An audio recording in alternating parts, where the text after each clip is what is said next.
अस्सलामुअलैकुम। Straight talk में खुशामदीद। आपके साथ मैं हूं आयशा बख्श। ऑफिशियल सीक्रेट एक्ट के तहत कायम खुसूसी अदालत ने चेयरमैन PTI और शाह महमूद कुरैशी के खिलाफ साइफर केस में चालान की नकूल फराहम कर दी। 17 अक्टूबर को इन दोनों पर फर्द जुर्म आयद की जाएगी और इसके साथ तमाम सरकारी गवाहान की तलबी भी होगी। विफाकी तहकीकाती एजेंसी ने 30 सितंबर को अदालत में चालान जमा करवाया था, जिसमें मुबैना तौर पर चेयरमैन PTI और शाह महमूद कुरैशी को ऑफिशियल सीक्रेट एक्ट के सेक्शन 5 और 9 के तहत साइफर का खुफिया मतन अफशा करने और साइफर खो देने के केस में मरकजी मुलजिम करार दिया। FIA ने चालान में 27 गवाहान का हवाला दिया। मरकजी गवाह आजम खान पहले ही चेयरमैन PTI के खिलाफ FIA के सामने गवाही दे चुके हैं। इल्जाम लगाया गया है कि चेयरमैन PTI ने बदनीयती से मवाद को लीक किया और रियासत के मफादात को नुकसान पहुंचाने की कोशिश की।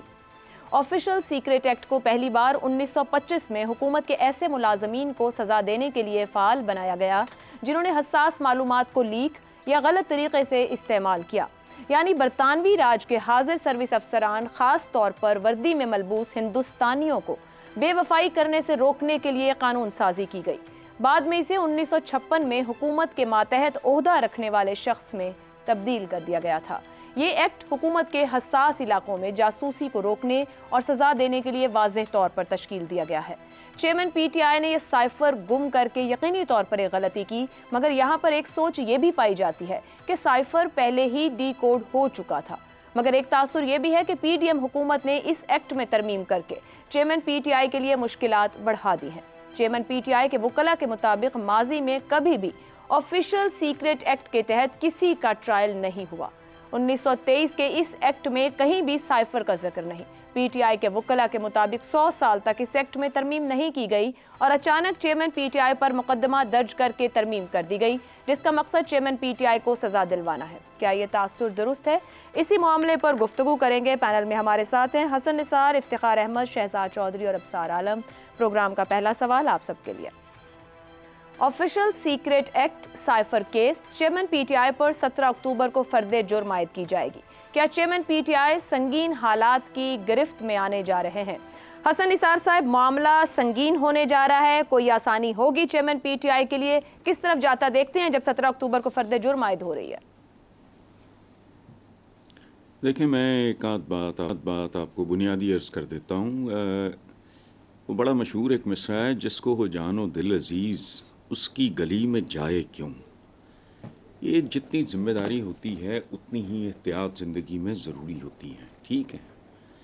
हत्ता कि अगर आप एक जाने पहचाने आदमी हैं तो आपको बहुत केयरफुल रहना होगा मामूली रवैयों के हवाले से, हालांकि आप पे कोई ज़िम्मेदारी नहीं है, ठीक है। आपकी शोहरत या पहचान जो है वो भी आपके लिए एक चैलेंज बन जाती है।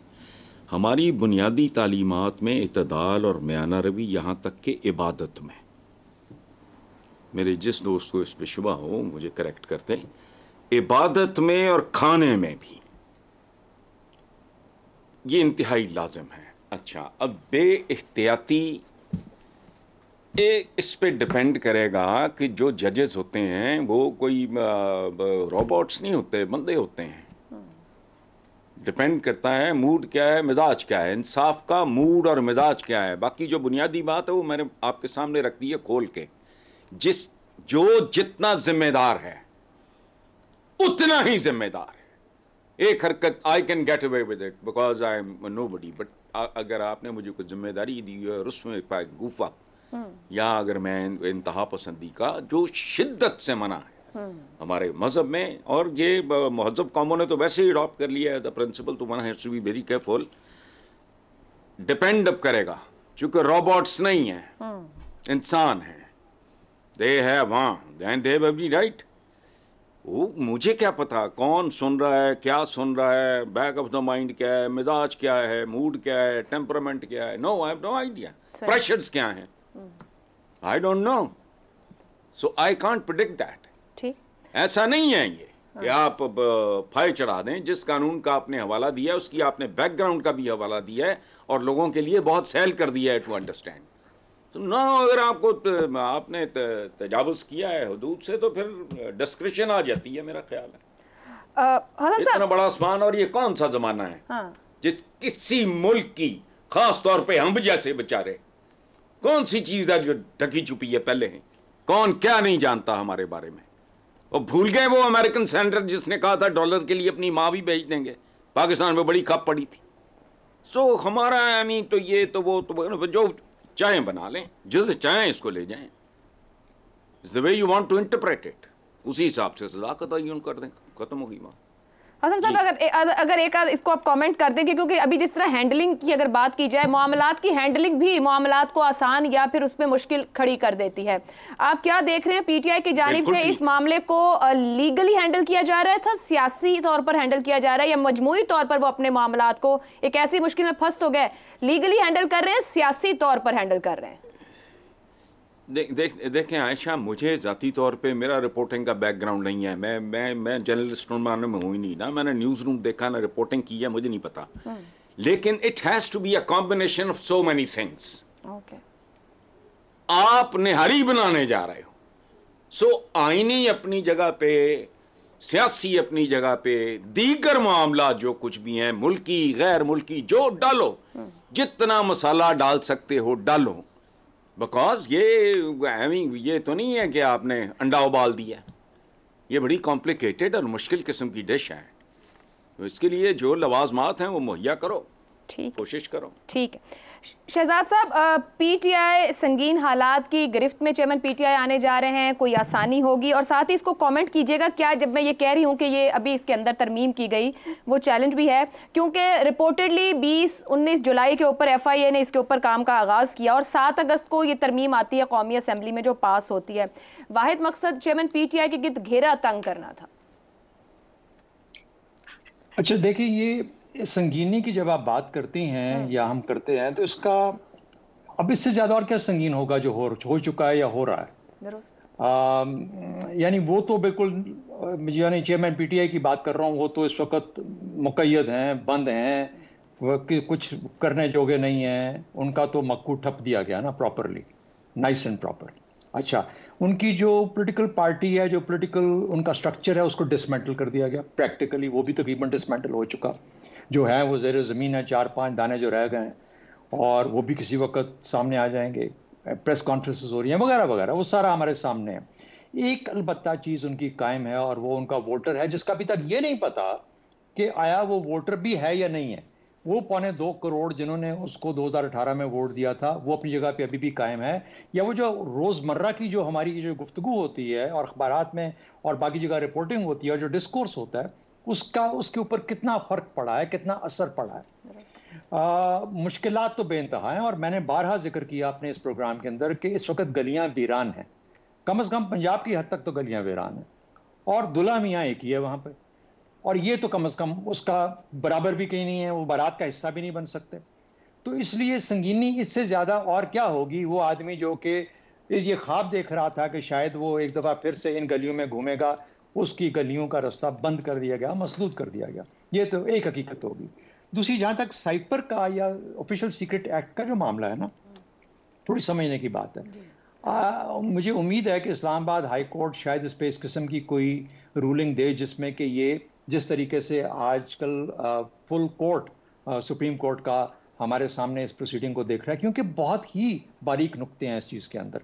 एक तो ये कि तमाम के तमाम ओहदेदारान जो कि यूनिफॉर्म में हैं या गवर्नमेंट के हैं, और जो अफसरान हैं, वो ऑफिशियल सीक्रेट एक्ट पे हर 2 साल के बाद एक रजिस्टर आता है, उसके ऊपर दस्तखत करते हैं कि मैं इसका सिग्नेटरी हूँ ऑफिशियल सीक्रेट एक्ट का, और उसके बाद फिर जिम्मेदारियाँ हैं को 20, 25, 24 के, ये कुछ आपने करना है, ये नहीं करना, ये किसको बताना है, किसको। जाहिर है कि प्राइम मिनिस्टर उसका बिल्कुल हिस्सा होगा और वो साइन करता होगा इसके डॉक्यूमेंट्स का, यानी, और उसकी फिर जिम्मेदारी बन जाती है कि जो उसकी नॉलेज में आए, और वो अहद लेता है, और वो जब अपना ओथ लेता है तो कहता है कि मैं कोई ऐसी चीज़ रिवील नहीं करूंगा जिससे कि रियासत या हुकूमत या पाकिस्तान के अवाम का कोई मफाद किसी भी तरीके से खतरे में आए। ये एक आम हमारी ओथ है जो सामने सबके ली जाती है जब प्राइम मिनिस्टर अपनी ओथ लेता है। तो उस लिहाज तक, उस हद तक तो सवाल जवाब बनता है और होगा। जहां तक हैंडलिंग ऑफ सीक्रेट डॉक्यूमेंट्स हैं, हैंडलिंग ऑफ सीक्रेट डॉक्यूमेंट, ये अलबत्ता आप जितने मर्जी अप्रूवर बन जाएं, जो मर्जी कर लें, ये जिम्मेदारी आप ही की थी, आजम खान की। वो जो दफ्तर का जो इंचार्ज है वो प्राइम मिनिस्टर नहीं है, वो दफ्तर का इंचार्ज आजम खान है। तो अल्टीमेटली सवाल उससे पूछा जाएगा कि मियाँ अगर कोई इस किस्म का ऑफिशियल सीक्रेट एक्ट आया और किसी ने कह दिया कि नहीं ये मैं अपनी जेब में डाल रहा हूं और मैं इसको इस्तेमाल करूंगा और मैं खेलूंगा, तो भाई आप क्या कर रहे थे? Did you report that to somebody? तुमने किसको बताया कि ये काम होने जा रहा है? तो ये आपकी जिम्मेदारी थी। मुझे नहीं पता कि आजम खान इससे कैसे बच सकता। बट वो तो गवाह बन चुके ना, वो गवाह बन गए, तो क्या सेफ हुए क्या? नहीं हुए आपके बकौल। हैंडलिंग ऑफ सीक्रेट डॉक्यूमेंट उसकी जिम्मेदारी है। ये बहुत इंपॉर्टेंट एलिमेंट है। इस जब इस मुकदमे में जाएंगे ना हम लोग, तो एक होगा वो जिम्मेदारी जो कि प्राइम मिनिस्टर के ऊपर आती है। तुमने रिवील किया, पाकिस्तान के इंटरेस्ट को, मफादात को नुकसान पहुंचा, तुम इसके जवाब दे हो और उसकी ये उसकी सजा है। और फिर उसके बाद तुम कहते हो गुम हो गया, तो गुम किसने किया? वो गुम का जब जिम्मेदारी आएगी तो वो अप्रूवर होगा या अप्रूवर इन चीफ होगा, जिम्मेदारी उसके ऊपर आएगी। हर दफ्तर में गवर्नमेंट के department, military, non military, bureaucratic, there is always one person in charge जिसकी जिम्मेदारी होती है टॉप सीक्रेट डॉक्यूमेंट्स की हैंडलिंग।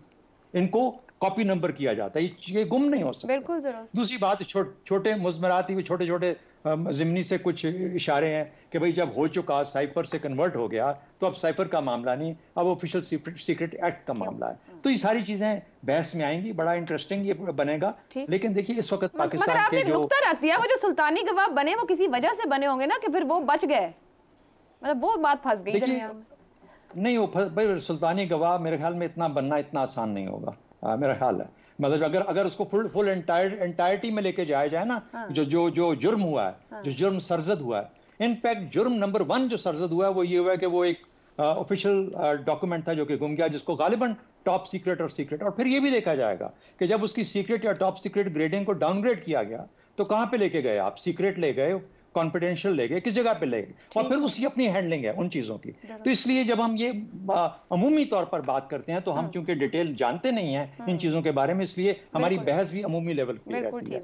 जब अलबत्ता ये आएंगे या वकील इसको हैंडल करेंगे, ये मुकदमा चलेगा, तो फिर इसकी डिटेल बाजियों के सामने आएगी। और जिस तरीके से हसन निसार साहब ने कहा, क्योंकि मेरा नहीं ख्याल कि वहां पे भी लोग कंप्यूटर या रोबोट्स बैठे हैं जो कि फैसले करेंगे, वो भी इन तमाम हालात का जायजा लेके देखेंगे कि असल में जुर्म क्या है और किस तरीके से इसको मैनेज करना चाहिए। दुरुस्त हो गया। अब सार साहब आपकी तरफ आऊं, एक तो यही कि क्या ये जब 17 अक्टूबर की तारीख दी गई है चेयरमैन पीटीआई और शाह महमूद कुरैशी के लिए, हालात सख्त मजीद होने जा रहे हैं। साथ ही इस बात को कमेंट कीजिएगा कि ये जो पीडीएम दौर में तरमीम की गई, अगर हम माजी के गुज़िश्ता चंद दहाइयों के हवाले से देखें तो कवानीन बनाने वाले बाद में खुद उन कवानीन में फंसते रहे हैं।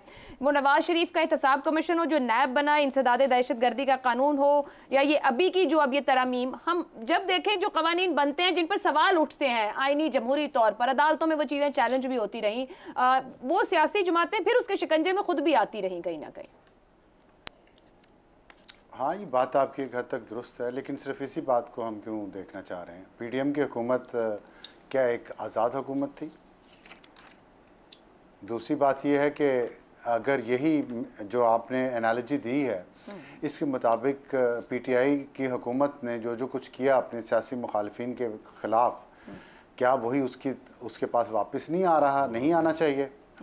इसी बुनियाद पे, जिस बुनियाद पे आप ये कह रही हैं कि पीडीएम ने कानून बनाया तो उनके खिलाफ इस्तेमाल होगा, जैसे माजी में भी होते हैं, तो अगर एक सियासी जमात कोई ऐसे झूठे केसेस बनाती है या मुश्किल केसेस बनाती है या ज़िंदगी मुश्किल कर देती है अपने मुखालिफिन के लिए, तो उसकी अपनी ज़िंदगी भी तो मुश्किल होगी ना। तो बस सीधा सा ये बात है, कारमा है, इसे फेस करें हौसले के साथ। ठीक है। और जो सवाल है हमारा सवाल आप सर, ऑफिशियल सीक्रेट एक्ट के अंदर 17 अक्टूबर को फर्द जुर्म आयद होने का मामला, साइफर केस का मामला, आप क्या समझ रहे हैं? चीज़ें मुश्किल होंगी, कोई आसानी रहेगी? यहाँ पे बल्कि एक नुक्ता भी उठा दिया सुल्तानी गवाह वाला, जो बात हुई कि उनके ऊपर भी जिम्मेदारी है आजम खान पर, मगर वो सुल्तानी गवाह बन गए, वो क्या कहा जाए कि बरी हो जाएंगे पूरे मामले में से? देखिए, बरी होने का तो मुझे नहीं पता होंगे कि नहीं होंगे, ये तो कानून कोर्ट ही बताएगी। लेकिन हमने माजी में देखा है कि सुल्तानी गवाह जुल्फ़कार अली भुट्टो के केस में बना था, उसको कुछ नहीं हुआ था। अब हो सकता है मुख्तलिफ हो गए हों हालात और अब सुल्तानी गवाह भी साथ कुचल दिया जाए, लेकिन हालात मुश्किल ही होंगे। और जहाँ तक आज़म खान के बारे में ये बात एक अभी हो रही थी कि उसकी ज़िम्मेदारी है, अगर उसका बॉस एक चीज़ मांगता है उससे मुझे दे दो, तो वो कैसे इनकार कर सकता है? कानूनी तौर पे तो इनकार कर सकता है, लेकिन हमारे यहाँ अखलाकी तौर पे कोई भी ब्यूरोक्रेट प्राइम मिनिस्टर को इनकार नहीं कर सकता कि ये चीज़ मैं घर ले जाना चाहता हूँ, और अगर इनकार नहीं कर पाए और गलत काम था तो किसको रिपोर्ट करते? ये बात भी तो थोड़ी बाहर आनी चाहिए ना कि प्राइम मिनिस्टर आपसे एक चीज़ मांग रहा है प्रिंसिपल सेक्रेटरी से, और वो गैर कानूनी है। मुझे नहीं पता ये मांगना गैर कानूनी है या नहीं, ये देखना पड़ेगा। अगर गैर कानूनी है तो वो आजम खान क्या करेगा? वो थाना सेक्रेटेरिएट जाके FIR कटवा देगा प्राइम मिनिस्टर के खिलाफ। उस वक्त क्या करता वो? तो ये चीज़ें तय होना है, ये चीज़ें तय होना है कि ये किसने क्या रोल प्ले किया। और प्ले की जो बात है वो जाहिर है वो तो सारे वहाँ बात कर रहे थे। जो ऑडियो लीक हुई है उसमें आजम खान भी था, उसमें PTI चेयरमैन भी था, सब ये बात कर रहे थे कि इस पर प्ले करते हैं। और अगर सुल्तानी गवाह बने हैं तो किसी शर्त पे या किसी मुआहदे के तहत ही बने होंगे, इस वजह से तो नहीं बने होंगे कि ठीक है मैं गवाही दे देता हूँ लेकिन मेरे खिलाफ भी कार्रवाई हो जाए। तो मुझे ये जो मैं माजी के उस पर जा रहा हूँ और वो भी कोई काबिल फ़ख्र एग्जाम्पल नहीं है, लेकिन बहरहाल एक तो मुझे याद आई है, और पता नहीं और भी बहुत सारे केसेस में होगा। तो देखना पड़ेगा कि अदालत क्या फैसला करती है, उसकी गवाही को कैसे लेती है, क्योंकि 161 के तहत एक पॉइंट तो ये भी आ रहा है ना कि जिसके खिलाफ आप 161 के तहत बयान दे रहे हैं उसकी मौजूदगी लाजमी है ताकि वो आपको काउंटर आर्ग्यू कर सके, और इस केस में शायद नहीं हुआ। तो ये देखना है कि अदालत क्या इस पे फैसला करती है। अच्छा, एक बात और एक क्लैरिफाई कर दूं थोड़ा सा। जी कीजिए शहजाद साहब। अच्छा, मैं ये कह रहा हूँ कि कौन होगा जिसको वो रिपोर्ट करेगा, उसकी अपॉइंटिंग अथॉरिटी कौन है? जो PS है, जो उसका जो स्टाफ का है आदमी आजम खान की, उसकी अपॉइंटिंग अथॉरिटी कैबिनेट सेक्रेटरी हुआ करता है। तो कैबिनेट सेक्रेटरी को जाके उसको बताना है, उसका बॉस वो है, उसने उसको बताना है या रिटर्न में देना है, और उसके बाद अगर उसकी नहीं बस बनती तो वो रिजाइन कर देना है। साथ ही साथ फॉरेन ऑफिस को कॉपी करे, जो कि उसका हैंडलिंग मास्टर जिसके पास कॉपी होती है, कि भाई आपकी ये जो चीज थी जिसकी कॉपी हमारे पास आई थी ये मिसप्लेस या मिसमैनेज हो रही है। तो ये उसके दो काम थे। ये दूसरी बात उनकी दुरुस्त है बिल्कुल कि हमारे यहाँ क्या वो इस किस्म का इखलाकी प्रेजेंस है कि हम ये काम करें, लेकिन होता है, हमारे लोग करते हैं, जब वक्त आता है ना कुछ दाने ऐसे होते हैं जो कर जाते हैं ये काम। ठीक, इफ्तिखार साहब, एक तो मैं ऊपर सार साहब से बात करना चाहती हूं। काश ये रवायत हमारे यहाँ होती और सीनियर की बात को, सीनियर की गैर आईनी गैर कानूनी बात को, हुक्म को, लोगों को उठाने को, लोगों को अगवा करने पे, मारने पे जूनियर इनकार कर दें और फिर नौकरी भी कर लें। तो काश ये रवायत हमारे यहाँ होती। हुआ आपको पता है 3 ब्रिगेडियर जब उनको हुक्म मिला जुल्फिकार अली भुट्टो के ज़माने में कि आप फायरिंग करें पुलिस के, जो उन्होंने हड़ताल की थी लाहौर में, उन्होंने रिफ्यूज़ कर दिया, उन्होंने कहा हम ये काम नहीं करेंगे।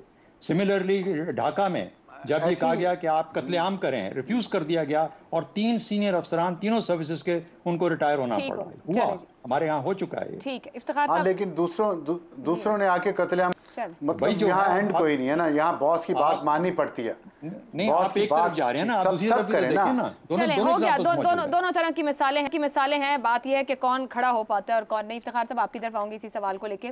ऑफिशियल सीक्रेट एक्ट की बात हो रही है, एक तो बेसिक सवाल वही कि मुश्किलात बढ़ेगी या आसान होगी। ये सुप्रीम कोर्ट में चैलेंज भी हैं वो तरमीम जो कि की गई हैं अगस्त के महीने में।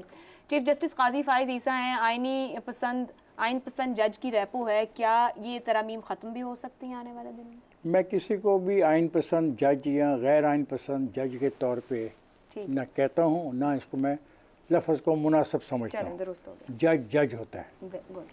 आपने पार्लियामेंट की नीयत पे भी शक कर दिया, जो मैं समझता हूँ पार्लियामेंट के साथ ज़्यादती है। पार्लियामेंट को कानून बनाने का हक़ है, ये उसका मुसलमा हक़ है, और वो उसको इस्तेमाल करने की इजाज़त है उसके पास। यहाँ पे बात हुई निहारी और अंडा उबालने की।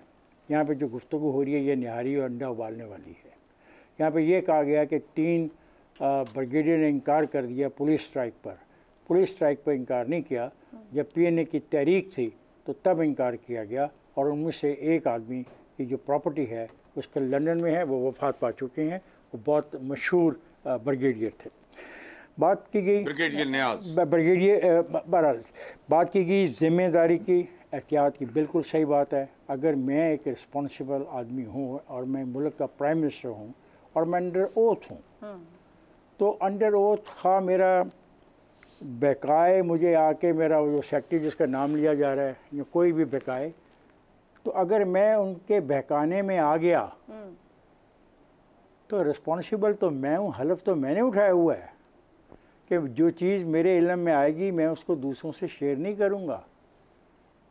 तो देखना कि क्या हलफ के इस की भी कोई इज़्ज़त रहती है इन मुकदमात के बाद या नहीं, ये भी देखना होगा। अब ये सवाल है कि क्या सुल्तानी गवाह बच जाएगा? तो माजी में तो सुल्तानी गवाह बच गया और इस दफ़ा हमें बहुत उलझन हो रही है कि क्योंकि सुल्तानी गवाह एक ऐसे आदमी के ख़िलाफ़ आ रहा है जिसके बारे में कहा जा रहा है कि उसकी तो बहुत बड़ी फॉलोइंग है। तो फॉलोइंग तो जुल्फ़िकार अली भुट्टो की भी बहुत थी, उससे बढ़ के किसी की फॉलोइंग न थी न होगी, क्योंकि मैं रेफ़र कर रहा हूँ 1977 की पॉपुलेशन के हवाले से और आज हम 2023 में बैठे हैं। तो 77 में पॉपुलेशन कितनी थी और उसकी पॉपुलैरिटी का वो पॉपुलैरिटी क्या थी कि लाहौर का कज़ाफ़ी स्टेडियम भर जाता था अपनी नशिस्तों समेत। तो आज हम 2023 में बात करते हैं, तो पॉपुलैरिटी की बात करते हैं, वो बहुत पॉपुलर था, लेकिन एक वादा बाफ गवाह और वो भी सरकारी मुलाजम था, उसके कहने पर चढ़ा। मैं फांसी के ख़िलाफ़ हूँ। I will be the last man to support फांसी of any political leader, last man. ये गलत है, एक दफ़ा हम भुगत चुके हैं, ये दोबारा नहीं किया जाना चाहिए। लेकिन ये कहना कि कुछ पूछा ही ना जाए कि क्या चीज़ बेचने गए मार्केट में, ये तो सवाल उठेगा। अगर आज इस सवाल का जवाब नहीं अदालतें दी, अदालतों के बारे में भी बहुत सारी बातें की गई हैं कि जजों के बारे में राय का इजहार भी किया गया। यहाँ पे मुझे अफसोस है कि हम बहुत ज़्यादा ऐसी गुफ्तगू करते हैं जो ख़ुद भी हमें सोचनी चाहिए, क्या हमें करनी चाहिए ये नहीं करनी चाहिए।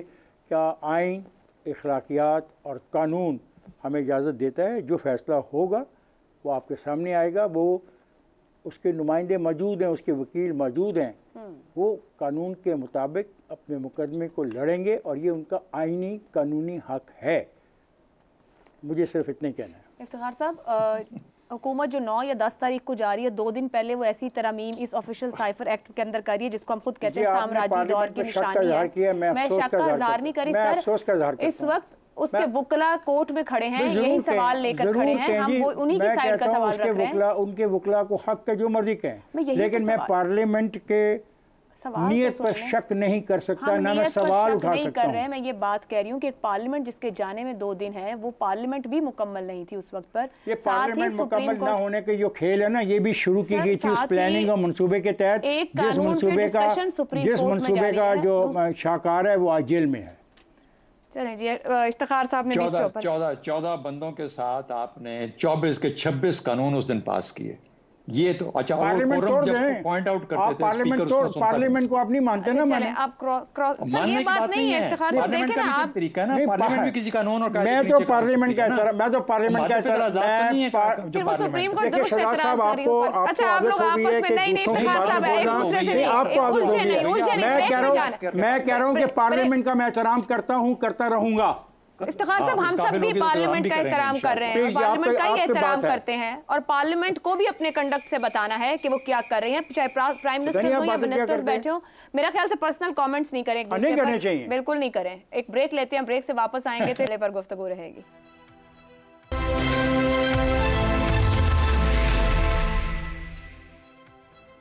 प्रोग्राम में एक बार फिर खुशामदीद। पाकिस्तान समेत दुनिया भर में हर साल 10 अक्टूबर ज़हनी सेहत से मुतालिक आगाही के आलमी दिन के तौर पर मनाया जाता है। World federation for mental health के मुताबिक दुनिया भर में करीबन 1 अरब से ज़ायद लोग ज़हनी अमराज का शिकार हैं, यानी कि हर 8 में 1 शख्स। माहिरीन नफ्सियात के मुताबिक पाकिस्तान की 34% आबादी ज़हनी दबाव, बेचैनी और डिप्रेशन का शिकार है। इनमें से 75% से ज़्यादा का इलाज ही नहीं हो पाता है। पाकिस्तान में ज़हनी अमराज के माहिरीन इस बात पर मुत्तफ़िक़ हैं कि मुल्क में ज़हनी सेहत के हवाले से शहरियों की सूरत हाल अच्छी नहीं है और मुल्क में डिप्रेशन के मरीजों की तादाद में तेज़ी से इजाफा होता जा रहा है। इसी वजह से मुल्क में खुदकुशियों की शरह भी बढ़ रही है। रिपोर्ट के मुताबिक पाकिस्तान में खुदकुशी के मुकदमात में से 90% का ताल्लुक डिप्रेशन या दीगर ज़हनी अमराज से है। बदअमनी, गुर्बत, बेरोज़गारी, महंगाई, कुदरती आफात, माशरती रवैये, महदूद वसाइल, सियासी पसंद नापसंद और ख़ानदानी निज़ाम की टूट फूट के अलावा बेयकीनी और अदम तहफ़्फ़ुज़ का बढ़ता हुआ एहसास लोगों में इज़्तिराब, बेचैनी, चिड़चिड़ापन, अदम बर्दाश्त, गुस्सा और जहनी दबाव पैदा करने का बायस बन रहा है। जहनी अमराज का इलाज हुकूमती तरजीहात में कहीं भी शामिल नहीं है। हुकूमत अपने मजमूई बजट का इंतहाई कलील हिस्सा, इतना कलील हिस्सा सेहत पर खर्च करती है जो सेहत के बजट का बहुत ही कम है। जहनी अमराज के इलाज पर कम पैसे खर्च किए जाते हैं। 25 करोड़ अवाम के जहनी अमराज के इलाज के लिए सिर्फ 450 तरबियत याफ्ता माहिर डॉक्टर मौजूद हैं, जो कि कतई तौर पर नाकाफ़ी हैं। अलमिया यह भी है कि हमारे माशरे में जहनी मसाइल को मसाइल समझा ही नहीं जाता है। हमारे पैनलिस्ट जो हमारे साथ हैं उम्र का एक बड़ा हिस्सा गुजार चुके हैं, लिहाजा आज उनसे जानते हैं कि उनके नज़दीक आखिर वो कौन से माशरती अवामिल हैं जिनकी वजह से लोगों को ख़ास तौर पर नौजवानों और बच्चों की मेंटल हेल्थ शदीद मुतासर हो रही है। इफ्तिखार साहब ने बड़े गौर से मेरी तरफ देखा मैंने आप लोगों की उम्रों का नहीं, तजर्बे का जिक्र किया है। सवाल आप सबके लिए कुछ इस तरह से है। जहनी सेहत का आलमी दिन, पाकिस्तान की 34% आबादी जहनी दबाव और डिप्रेशन का शिकार। बड़ी वजह क्या है? माशी हालात या मनफी माशरती रवैया? हसन निसार साहब, मैं आपकी तरफ आऊँगी। पहले एक अहम नुक्ता ज़रूर चाहूँगी, उसको भी एड्रेस कीजिएगा कि हम मसले को या जहनी बीमारी को बीमारी समझते ही नहीं और ये खामोश कातिल बन रहे हैं माशरे में लोगों के। पहली बात तो ये है कि मुझे मेरा ख्याल है 5 साल हो गए ये बात करते वक्त कि ये पूरे के पूरे जाहिलों का टोला है जो कहता है इक़्तिसादी पाकिस्तान का बुनियादी क्राइसिस है अखलाकी। इक़्तिसादी बहरान भी उसी का अंडा बच्चा है। बहरहाल देखें, वजूहात हैं मसलन मुख्तलिफ। ये एक नावल है, उसके अबवाब हैं, चैप्टर्स हैं, उनके मुख्तलिफ उन्वान हैं। अखलाकी है, इक़्तिसादी है, ज़हनी है, नफ्सियाती है, लावारिस होने का एहसास। ये रियासत होगी माँ के जैसी, ये चंगी चुड़ैल माँ है जिसकी मौजूदगी में इसके बच्चे लावारिस फील करते हैं। अच्छा, ख़ानदानी, रूहानी, माशरती और जहालत ऑन टॉप। इतना बड़ा भयानक जुर्म है ये जहालत। ये अंदाज़ा लगाएं, I went to a psychiatrist में, तो मुझे कहा जो ये तेनू की लोड़ है फलाना, वो मैं कहा यार तेनू की पता मेरा प्रॉब्लम की है। यानी कोई बंदा अगर साइकियाट्रिस्ट से बात करना चाहे तो लोग कहते हैं कि तू पागल, तेनू को पागलपन का दौरा पे है। Nothing less than that. ये जहालत है। खैर, और पढ़े लिखे लोग इसमें शामिल हैं। ये सब हैं आयशा चैप्टर्स के उन्वान। इस हॉरर स्टोरी का जो असल उन्वान है इस नॉवल का, वो है नाकाम, बदनाम, नालायक, अकरबा परवर और रज के करप्ट गवर्नेंस। गलीज तरीन गवर्नेंस को रायर्स पे अगर है, ये प्योर डिक्टेटरशिप में नहीं होती। इतना लावारिस, आप अंदाजा लगाओ इस मुल्क का हाल। गुजरात में नेकियां बिक रही हैं। ओ खुदाया। और उस बदमाश ने खबर थी बाकायदा रखी हुई है, वो क्या रसीदें देता है, और पता नहीं ये 1000 रुपए की इतनी तो 100 रुपए। बिल्कुल ऐसे ही। नीम पागलों का माशरा ये। यहाँ साईं लोग फिर रहे हैं। सो असल उन्वान नॉवल का मैंने आपको बताया, गवर्नेंस। जब तक ये मकरू लोग मौजूद हैं स्केल में, पाकिस्तान को डायरेक्शन नसीब ही नहीं हो सकती। बुनियादी बात है डायरेक्शन। इन्होंने तो आज तक कभी प्राइमरी एजुकेशन, ये वो बदबख्त हैं जो वो टाट स्कूल भी खा गए। यानी गरीब आदमी का स्कूल था ना टाट स्कूल। क्या था वो? उसने हमें हर फील्ड में बड़े बड़े अच्छे उम्दा लोग दिए। ये बदबख्त लानती दान स्कूलों के नाम पे वो भी खा गए। भैंसे बदवानी। छोड़ो, ठीक चलें। इफ्तिखार साहब, जो हसन साहब कह रहे हैं, ये जो हमारा सियासी इंतशार है बेयकीन, तो बहुत से नाकाम, बदनाम, नालायक, अकरबा परवर, सब ये जितनी मतलब हम डायरेक्शनलेस हैं, यही वजह है कि नफरत और अदम बर्दाश्त बढ़ रहा है। ना एक दूसरे को देखने को तैयार है, ना सुनने को तैयार है। ये अब क्या सियासतदानों, लीडर्स, इन्फ्लुएंसर्स का कोई किरदार है या सिर्फ गवर्नेंस वो वाहिद वजह है कि अगर गवर्नेंस हो जाए तो बाकी सारे मामलात और ये कोई हम एक मेंटली हेल्दी सोसाइटी हो सकती है? बिल्कुल ठीक हो जाएंगे। इन्फ्लुएंसर तो बहुत पैसा कमाते हैं, वो तो ये नेकियां जो बेच रहे हैं, ये भी ये बिल्कुल ऐसे वो सही कह रहे हैं। मुझे कोई इन्फ्लुएंसर ही लगता है। 500, 100, 1000 रुपए में वो लेकर लिख के रसीदें बनाते हैं। वो नेकियां बेच रहे हैं, ये भी कोई इन्फ्लुएंसर ही लगता है। आदमी है। असल में जो हसन कहता है वो सही है कि गलीज तरीन governance, that is the only answer of your question, और कोई नहीं है। अगर आपकी गवर्नेंस अच्छी हो तो ये जो आपने सारी बातें बताई हैं कि ज़हनी मरीज़ होते हैं, ज़हनी दबाव, डिप्रेशन होता है, ये सिर्फ़ और सिर्फ है गवर्नेंस ना होने की वजह से। और मुझे तो बहुत अफसोस हुआ ये जान के आज कि 34% आबादी हमारी जो है ये आपने डिक्लेयर की है, तो बाकी क्या बचा पीछे। और ये 34% आबादी मुमकिन है बहुत बड़े फ़ैसलों में रोल भी प्ले करती हो, इनका बड़ा अहम रोल भी हो, और ये इन्फ्लुएंस भी करती हो सोसाइटी को बहुत सारे इश्यूज़ के ऊपर। तो ये और ख़तरनाक बात है कि वो लोग जो ज़हनी दबाव, डिप्रेशन का ख़ुद शिकार हैं, वो लोगों को जाके इन्फ्लुएंस कर रहे हैं अच्छाइयों के लिए। कमाल की बात है। साहब फिर बड़ी बात यह कि लोग ये समझते भी नहीं कि वो किसी ज़हनी बीमारी का शिकार है, ना तस्लीम किया जाता है। हसन ने खुद कहा कि डॉक्टर के पास गया तो डॉक्टर ने कहा क्या खैर है, तू मेरे को की करना है, तेन तो ऐसा कोई इशू नहीं होगा। उस डॉक्टर के बारे में भी सवाल उठाना चाहिए कि क्या उसके पास जो डिग्रियाँ हैं वो जायज़ डिग्रियाँ भी हैं या नहीं। कह रहे हैं। हाँ बिल्कुल, ठीक कह रहा है, बिल्कुल I agree with you Hasan के। देखो उन लोगों से भी पूछना चाहिए वो कौन है, वो क्या है। और इसने कहा बच्ची ने कि सिर्फ 450 तकरीबन माहिर हैं ऐसे पाकिस्तान पूरे में, 25 करोड़ की आबादी में 450 अफराद। और इफ्तिखार साहब सॉरी टू इंटरप्ट, ये आलमी मयार के मुताबिक हर 10,000 की आबादी के लिए एक माहिर नफ्सियात होना चाहिए। पाकिस्तान में हर 5 लाख के लिए एक माहिर नफ्सियात। चले शुक्र है वो भी माहिर नफ्सियात वैसे ही होगा जिसके पास हसन निसार गया था। ये हमारे जो माशी हालात या मनफी माशी रवैये ये भी है। हाँ गार्डन टाउन में बैठता है, मरवाएंगा में बैठता है, he is the top most. मरवा देगा और मरवा देगा तो उसको ना निशानदेही कर, ऐसी खुदा का वास्ता है, उसके माशी हालात तबाह बर्बाद कर देगा तू, और फिर वो ज़हनी मरीज़ हो जाएगा। ठीक है, I agree with Hasan. Hasan ने एक फ़िक्रा, नॉर्मली हसन बड़े बड़े लफ्ज़ बोलता है, ये बहुत अच्छा लिखारी है। इसने कहा गलीज़ तरीन governance, and I support him. There is no governance, अगर है तो वो गलीज़ तरीन गवर्नेंस है। ठीक है, अब सर साहब मैं आपकी जानिब आऊँगी। सर्वे के मुताबिक 70% तलबा डिप्रेशन और इज़्तिराबी कैफियत से दो चार है। मुस्तक़बिल के मामार, इतने बड़े बड़े ज़हनी मसाइल, 70% कहना कितनी बड़ी आबादी, जबकि यूथ का ही पॉपुलेशन सबसे ज़्यादा है हमारे पास। हल मुमकिन है, गवर्नेंस तो कोई ऐसी बात नहीं कि हम 1-2 दिन में संभाल लेंगे और यहाँ सब कुछ ठीक हो जाएगा। क्या रीज़न्स हो सकते हैं, ये जानना पहचानना के मसाइल कहाँ से शुरू हो रहे हैं, किस तरीके से एड्रेस किया जा सकता है?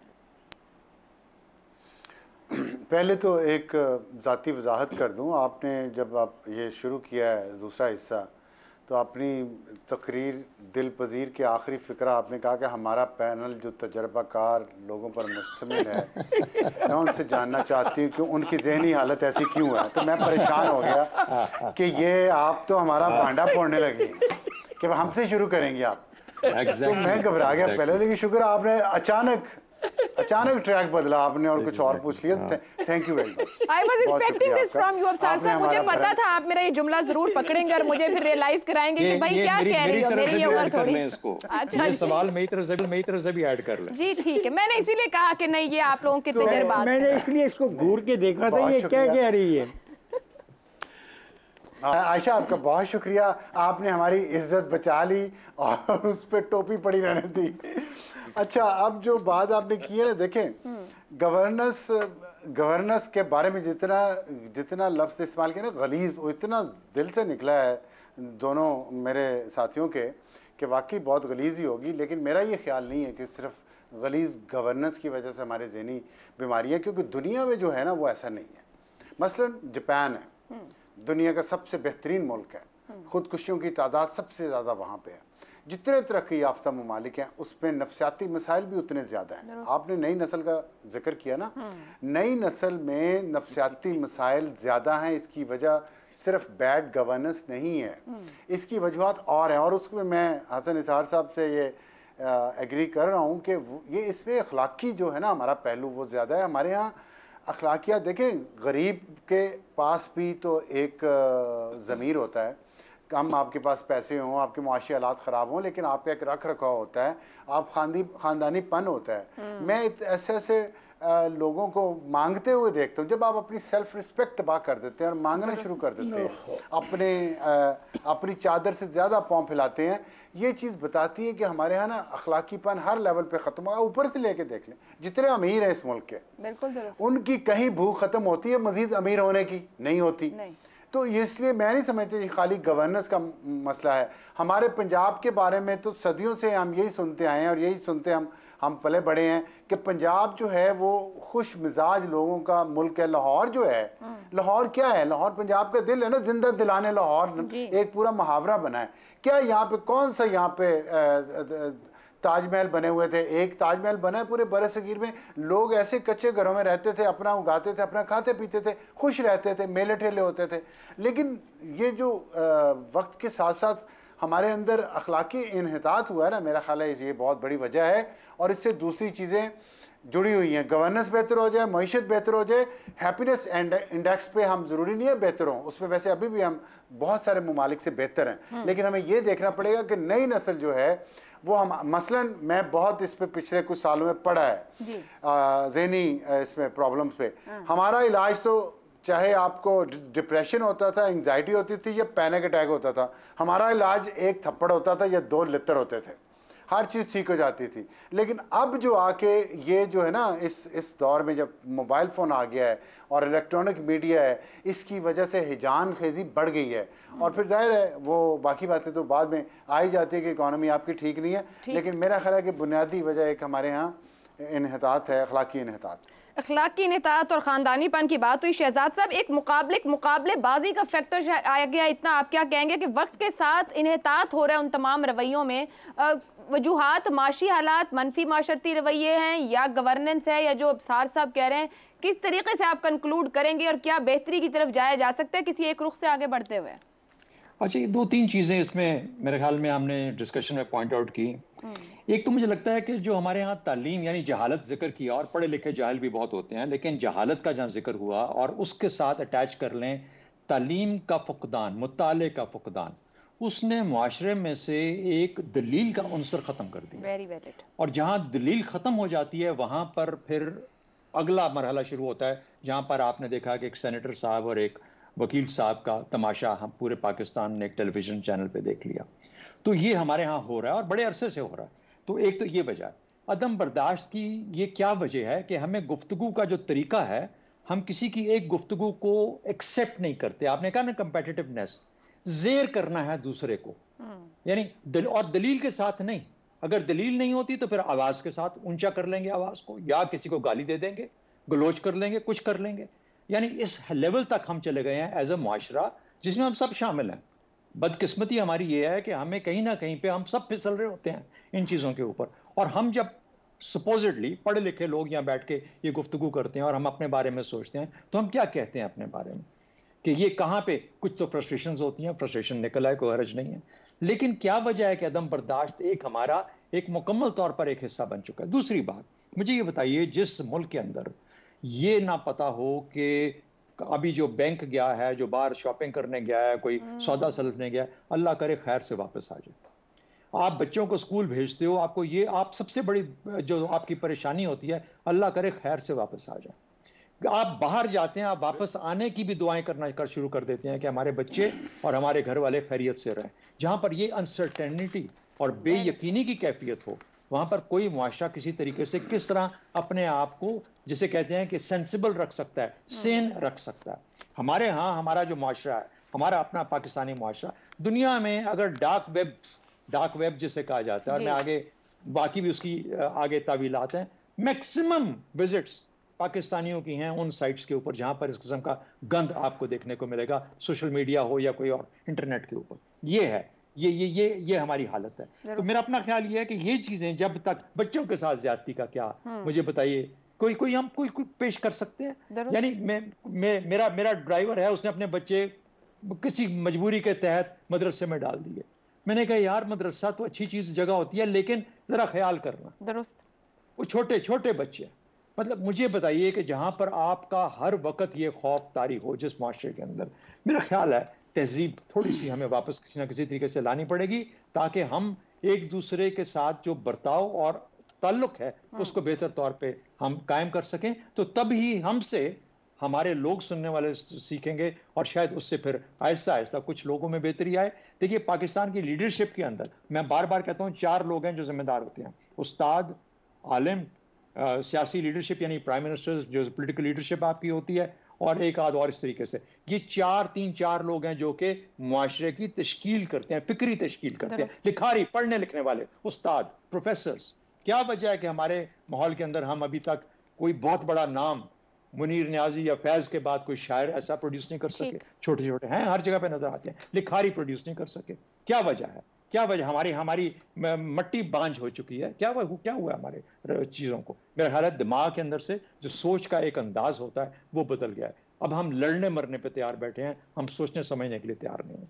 ठीक हो गया जी। कंक्लूड किया जाए चारों मेहमानों की गुफ्तगू को, तो जो मुस्तकिल हमारे माशी माशरती हालात हैं, एक गैर यकीनी की सूरत हाल, और इसकी दूसरी साइड पे देखा जाए तो जो फिक्री और तामीरी मौक़ों का कहा जाए ना होना या उसके लिए काम ना करना, वो माशरे को जहनी मरीज बना रहा है। इसके लिए ज़रूरत है कि हम समझें, हम समझाएं और फिर लोग उस चीज़ को समझना शुरू करें कि एक दूसरे के साथ चलना ज़रूरी है, एक दूसरे को बर्दाश्त करना ज़रूरी है, एक दूसरे को सुनना समझना ज़रूरी है, तो ही ज़हनी मसाइल भी कम हो सकते हैं। आज के प्रोग्राम से इतना ही, इजाज़त दीजिए, अल्लाह हाफ़िज़।